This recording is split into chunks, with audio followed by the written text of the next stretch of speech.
ये तस्वीर अलीगढ़ से सामने आई है। ये जो तीन लोग आप देख रहे हैं, तीनों की दाढ़ी बढ़ी हुई है और तीन पुलिस वाले खड़े हैं। ये तस्वीर अलीगढ़ पुलिस ने जारी की है।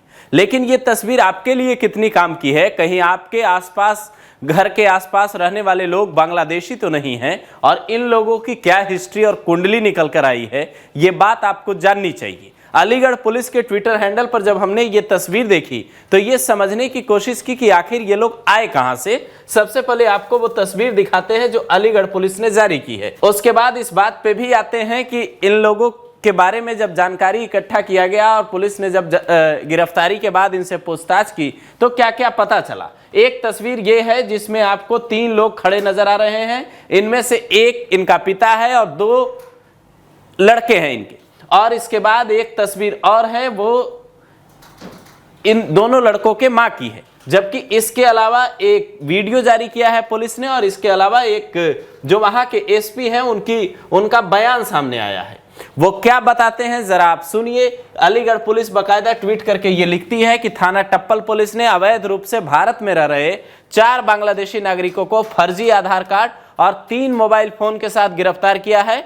अवैध रूप से निवास कर रहे 4 बांग्लादेशी नागरिक, ये जो इनके बारे में खबर आई, वो 17 साल से अलीगढ़ में रह रहे थे। जरा आप सोचिए, 17 साल से ये भारत में रह रहे थे और ये आए कहां से, इनकी मदद किसने की, ये कैसे वहां रहकर क्या काम कर रहे थे, इनकी कुंडली खुली तो क्या क्या पता चला। इस बात पे आए उससे पहले वहां के एसपी का बयान सुनिए। थाना टप्पल अलीगढ़ पुलिस ने 4 बांग्लादेशी नागरिक जो कि भारत में अवैध रूप से रह रहे थे, इन चारों को ही आज गिरफ्तार किया है। इन चारों के नाम मकसूद खान, मोहम्मद तौफीक, मोहम्मद साबिर एवं साहिना है।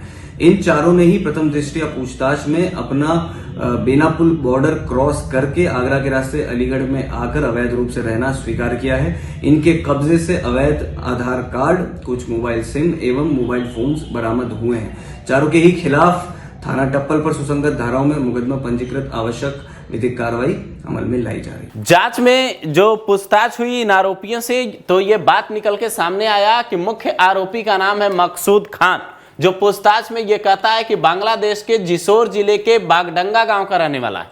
साल 2008 में वो बेनापुल बॉर्डर से भारत में घुसता है, अवैध रूप से भारत में एंट्री लेता है और ट्रेन से सियालदा जाता है। सियालदा पश्चिम बंगाल का एक जगह है। आप सोचिए, पश्चिम बंगाल के जरिए कैसे बांग्लादेशी घुसपैठिए भारत में घुस रहे हैं और उन्हें रोका नहीं जा रहा है। उसके बाद ये आगरा होते हुए अलीगढ़ आता है, अलीगढ़ में कबाड़ बिनने का काम करता है। उसके बाद अलीगढ़ की नई बस्ती में झुग्गी झोपड़ी बनाकर रहने लगता है। वो ये कहता है कि मेरे साथ मेरी पत्नी साहिना और 2 बच्चे भी थे।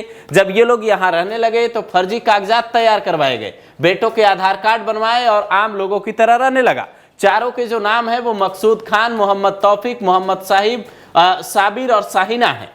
ये लोग, इन लोगों के पास से 3 मोबाइल फोन भी मिले हैं जो गलत आईडी पे सिम कार्ड भी खरीदे गए थे। अब सवाल ये उठ रहा है कि अलीगढ़ में इनकी मदद कौन कर रहा था? क्या आसपास के कुछ लोग चंद रुपए के खातिर इन लोगों की मदद कर रहे थे और पुलिस को सूचना नहीं दे रहे थे? आखिर कोई 17 साल से भारत में छिपकर कैसे रह रहा था? या फिर जैसे पश्चिम बंगाल में बार बार आरोप लगते हैं कि ममता बनर्जी की सरकार रोहिंग्याओं और बांग्लादेशियों को बढ़ावा दे रही है, उन लोगों को वहां भारत में अवैध रूप से बसने में मदद दे रही है, क्या उत्तर प्रदेश में भी किसी नेता ने ऐसा किया है? अगर किया है तो पुलिस क्या उस तह तक भी पहुंचेगी या सिर्फ ये 4 गिरफ्तारी? इससे पहले कई और गिरफ्तारियां भी अलग अलग जगहों से हो चुकी है। हालात ये हैं कि लखनऊ में कई बांग्लादेशियों के रहने की खबर सामने आई है कि रोहिंग्या और बांग्लादेशी सीएम आवास के आसपास रह रहे हैं। तो इन लोगों को भारत से कैसे निकाला जाएगा? इन लोगों पे क्या एक्शन योगी सरकार को लेना चाहिए? आप कमेंट करके अपनी राय जरूर दीजिए, क्योंकि सवाल देश और समाज दोनों की सुरक्षा का है।